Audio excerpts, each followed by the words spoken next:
All right. On July 23rd, 2026, the European Union adopted its 21st sanctions package against Russia. And if you scrolled through the headlines that day, you'd think this was a knockout blow. Brussels called it the largest batch of individual listings in 4 years, 218 new names, 48 people, 170 entities, over 100 banks and crypto operators, 40-plus vessels in Russia's shadow fleet.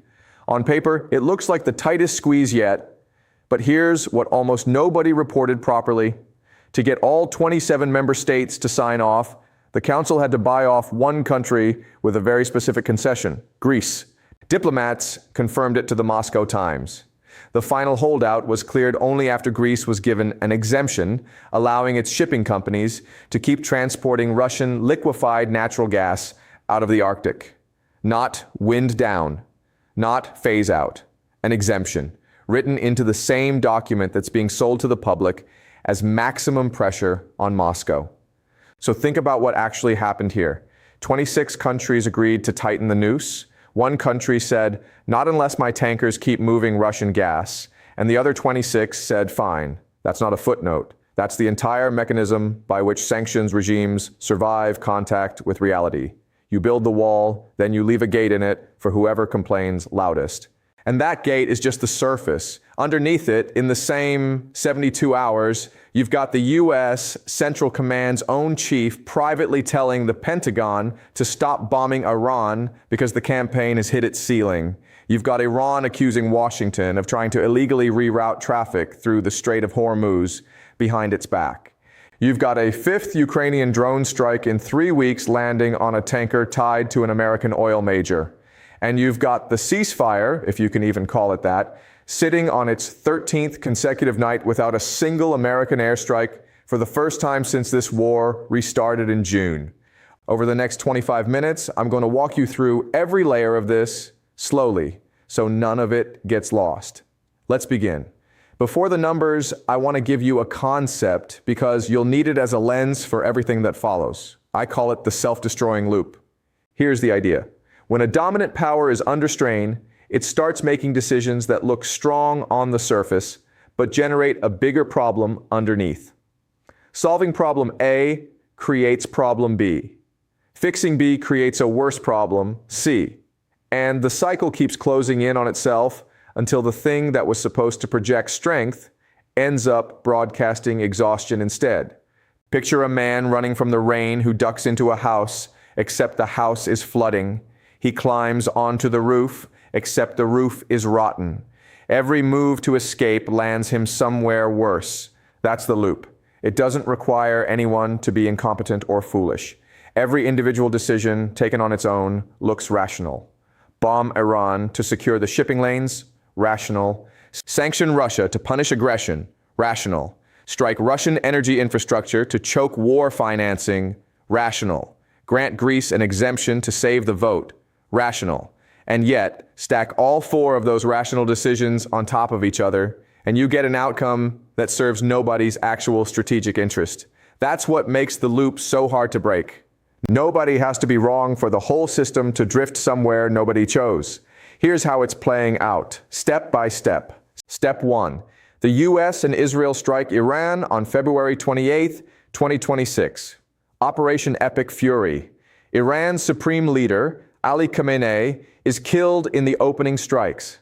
The stated goal is regime change and dismantling Iran's nuclear and missile programs. Step 2. Iran responds by closing the Strait of Hormuz, a choke point that, before this war, carried roughly a quarter of the world's seaborne oil and a fifth of its LNG. Shipping firms suspend operations. Oil prices spike. Step 3. The energy shock rips through Europe, which is still recovering from losing cheap Russian pipeline gas after 2022. Now it's losing Gulf supply too, at the worst possible moment, heading into a winter demand cycle that European utilities had already budgeted around a very different price environment. Step 4. Who still has energy to sell? Russia. And even as Brussels writes new sanctions language, it's simultaneously carving out legal lanes like the Greek LNG exemption, for that Russian energy to keep flowing. Step 5. Ukraine keeps hitting Russian and Russia-linked energy infrastructure to choke Moscow's war financing, including, repeatedly, the Caspian Pipeline Consortium terminal that Western oil majors depend on. That pushes global supply down further, which makes Europe more dependent on whatever Russian barrels it can still legally or semi-legally access. Back to buying Russian energy. The loop closes. Washington strikes Iran to protect the dollar-denominated oil order.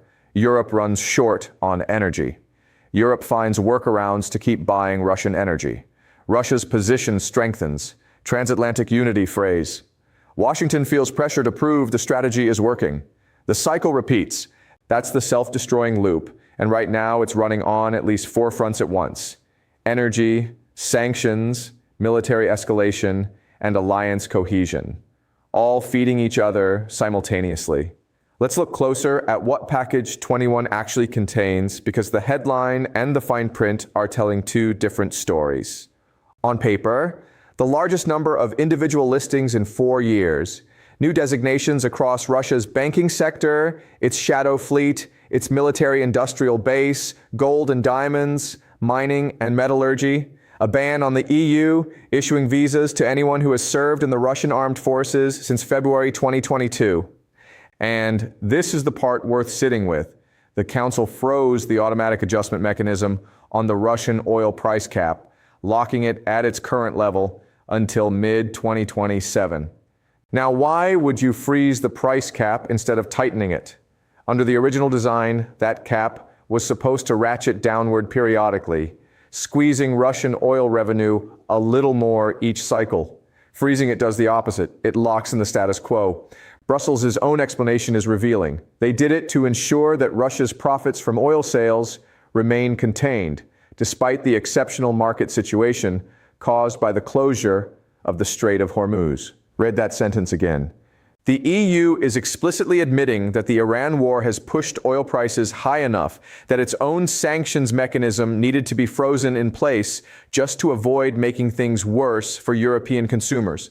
That's not a sign of a policy operating from strength. That's a policy bracing for impact and quietly prioritizing consumer price stability over squeezing Moscow. And then there's Greece. To get unanimous approval, the Council had to let one member state's shipping industry keep moving Arctic LNG that, in spirit, this entire sanctions architecture exists to shut down. Analysts have a polite term for this: principled pragmatism.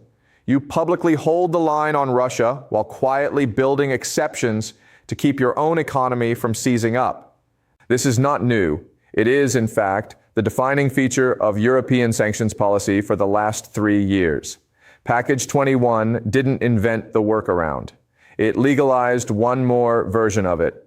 And once you legalize one exemption inside the text of the sanctions package itself, rather than as some deniable back-channel arrangement, you've created a template. The next member state that wants a similar carve-out doesn't have to argue for something unprecedented. It just has to point at Greece. Now here's a story that tells you everything about how tangled this has become, and it's not hypothetical. It's been happening in installments since early July. On July 8th, a tanker called the Yasa Polaris, chartered by Chevron and used to move oil through the Caspian Pipeline Consortium, was hit by a drone off Russia's Black Sea coast near Novorossiysk. The crew was safe, no spill. Chevron said operations weren't affected, but it wasn't isolated. 2 other CPC-linked tankers, the Matilda and the Delta Harmony, had already been struck back in January. Then, across 4 days in the 3rd week of July, 4 more tankers carrying Kazakh crude were hit at the CPC Marine Terminal. The consortium had to suspend loadings entirely more than once, cutting into roughly 1.6 million barrels a day of exports that Chevron, ExxonMobil, and Shell all have a direct financial stake in. Here's why this matters beyond the shipping report. The CPC route exists in part as an alternative corridor, a way to move non-Russian controlled crude without leaning on infrastructure Moscow can weaponize. It's not a Ukrainian target by ideology. Kyiv has hit CPC infrastructure for years because Russia profits from transit fees and because the terminal sits on Russian soil. But the practical effect right now is that Ukraine's campaign to squeeze Russian energy revenue is also repeatedly disrupting an American company's oil exports at the exact moment the U.S. is fighting a separate war in the Gulf, partly to keep energy markets stable. Kazakhstan's own energy ministry has repeatedly condemned these strikes as a threat to global energy security. A Central Asian government not aligned with Moscow, publicly frustrated by an ally of an ally. That's the loop again, in miniature. The U.S. goes to war partly to stabilize energy markets. Its own allies' campaign against Russia keeps rattling the one alternative pipeline that was supposed to reduce dependence on Russian routes altogether. Every barrel that doesn't move through CPC because of a drone strike is a barrel the market has to find somewhere else. And somewhere else, more often than markets would like to admit, increasingly means Russian origin crude moving through exactly the kind of exemption Greece just secured. Let's get precise about the current state of the Iran war, because a lot of coverage blurs the timeline, and the details matter for understanding where this goes next. The war itself started February 28th with Operation Epic Fury. A ceasefire was reached April 7th, 8th, after 5 weeks of fighting. In June, a memorandum of understanding was signed that was supposed to set a real, lasting framework, including a path to reopening Hormuz. It didn't hold. By early July, strikes on commercial shipping resumed. The U.S. launched a fresh wave hitting roughly 80 targets across Iran, reimposed oil sanctions it had briefly lifted, and Iran responded with dozens of strikes on U.S.-linked sites in Bahrain and Kuwait. Fighting continued through most of July. Iran's health ministry reported 59 people killed and 666 injured in the country since late June. The Pentagon has confirmed at least 4 U.S. service members killed in the most recent wave. Then something shifted. As of July 26th, the U.S. has now gone 13 consecutive nights without an airstrike on Iran, the longest pause since the latest escalation began. According to Axios, CENTCOM Commander Admiral Brad Cooper told the Pentagon and the White House that the bombing campaign had largely reached the limits of its effectiveness, unless Washington was prepared to escalate into a much bigger operation. Trump reportedly weighed that recommendation in a Friday meeting and opted to pause. Israeli media described the current arrangement as an informal, quiet for quiet. Neither side firing as long as the calm holds, with Oman continuing to mediate between Washington and Tehran over how to actually reopen Hormuz. That's a striking admission if you sit with it. This isn't a battlefield commander declaring victory. It's the theater commander telling his own chain of command that the current level of force isn't producing further gains, that continuing at the same intensity is just spending resources without moving the outcome. Militaries don't usually volunteer that assessment unless the numbers genuinely support it. But the core dispute hasn't gone away. It's just moved from missiles to procedure. Iran's Foreign Minister Abbas Araghchi said this weekend that the June memorandum gives Tehran the right to set the transit routes and mechanisms for ships passing through the strait, and he's accused the U.S. of trying to force open a separate route that bypasses Iranian authority entirely, which Tehran says is a direct violation of the deal. In other words, even in the quiet, the two sides can't agree on who controls the choke point that started this entire chapter of the war. That is exactly the kind of unresolved structural disagreement that tends not to stay quiet for long, because it isn't really a dispute about wording. It's a dispute about sovereignty over one of the most economically significant stretches of water on the planet. Meanwhile, Prime Minister Netanyahu is in Washington this week, and multiple outlets report his visit could determine whether Israel joins a renewed round of strikes if the diplomatic track collapses. Trump, for his part, has continued posting threats aimed at Iranian oil infrastructure, even during the pause. So this isn't peace.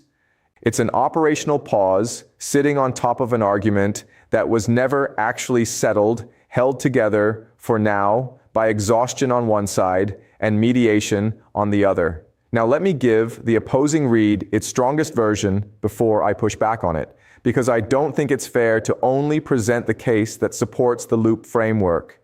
You could reasonably argue The sanctions package is still real. 218 new listings, a locked price cap, restrictions across banking, energy, and shadow fleet shipping. That's not nothing. And Brussels says EU-Russia trade is down 66 to 83% from 2021 levels, with Russian GDP growth crawling along at barely over 1%.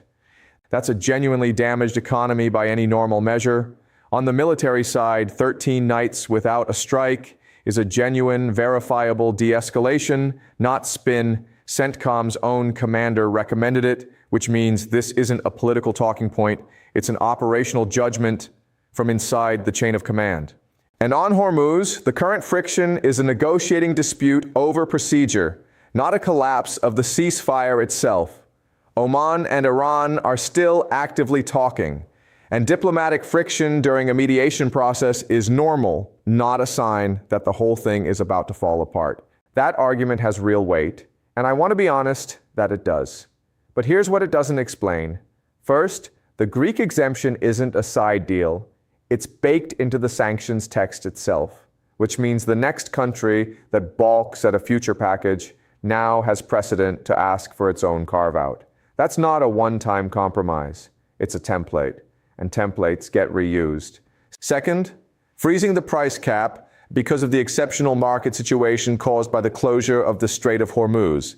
Is Brussels admitting, in its own words, that a war fought partly to stabilize energy markets is the reason its own sanctions tool had to be softened? You cannot simultaneously claim the sanctions regime is tightening and explain in the same breath that you had to freeze its core mechanism because of market conditions your other war created. And third, a pause recommended because the bombing campaign reached the limits of its effectiveness is not the same as a resolved conflict. It's an acknowledgement that the military option, as currently designed, has run out of runway, while the actual dispute over who controls Hormuz remains completely unresolved underneath it. If you zoom out, there's a case that the party absorbing the least risk here is Russia. Moscow isn't fighting in the Gulf. Not one Russian soldier is deployed to the Iran front. Not one Russian aircraft has flown a sortie over the Middle East in this conflict. But the closure of Hormuz has kept global oil prices elevated for months. And elevated prices help fund a war Russia is already fighting in Ukraine, without Moscow spending a single extra ruble on the Middle East. At the same time, the EU is locking in energy carve-outs, Kazakh and Chevron-linked exports keep getting disrupted, and every disruption to the alternative routes nudges buyers back toward whatever Russian-linked supply is still reachable through workarounds like the one Greece just secured. That's the structural core of this story. It's not really about who wins a single strike or a single sanctions vote. It's about whether the tools being used to punish and pressure Russia are quietly reinforcing the very dependency they were designed to break. And there's a deeper layer underneath even that. Every one of these workarounds, every exemption, every parallel channel chips away slowly, unevenly, but persistently at the assumption that global energy trade has to flow through Western-controlled financial and shipping infrastructure. That assumption is the quiet foundation the entire post-war economic order sits on. It doesn't collapse in a single sanctions package, but it doesn't need to collapse all at once to matter. It just needs to keep eroding one exemption at a time. 3 things worth tracking closely over the next 2 weeks if you want to know where this actually goes, rather than just what the headlines say this week. Watch whether the U.S. actually tries to stand up a bypass shipping route through the Strait of Hormuz that doesn't run through Iranian designated lanes. If that happens, expect Tehran to treat it as a violation of the MOU and expect the quiet for quiet arrangement to be tested fast. That single move, a rerouting decision that sounds purely logistical, is probably the most likely trigger for this pause to end. Watch Netanyahu's Washington visit. If Israel signals it's ready to resume independent strikes regardless of what Washington decides, that's a sign the informal pause is more fragile than the 13 quiet nights headline suggests, and it tells you the restraint being shown right now is coming from Washington's calculus, not a shared consensus among all the parties actually capable of restarting this war. And watch the next EU sanctions package whenever it comes. Watch which country asks for the next carve-out and on what grounds. The Greek LNG exemption sets a precedent. If a second or third member state successfully negotiates its own exception in a future package, that tells you principled pragmatism isn't a one-off. It's becoming the operating model for how the EU manages sanctions it can no longer afford to enforce uniformly. So here's where that leaves us. The EU sanctions Russia with one hand, while writing exemptions for a member state's Russian gas shipments with the other. Washington pauses its bombing campaign not because the war is resolved, but because its own military commander said the current approach had hit a wall. And American companies' oil exports keep getting disrupted by the very ally whose broader campaign is meant to weaken the adversary. America is also, in different ways, trying to outmaneuver. And the actual dispute that reignited this war, who controls the Strait of Hormuz, is still sitting there, unresolved, underneath 13 quiet nights. None of that means collapse is imminent. Institutions and alliances absorb an enormous amount of strain before they actually break, and it would be a mistake to read every contradiction as a sign of imminent failure. But it does mean the question worth asking isn't who's winning the news cycle this week. It's whether each of these moves, the sanctions package, the pause, the diplomatic pressure, is actually closing the loop or just buying time before it tightens again. I'll see you in the next one.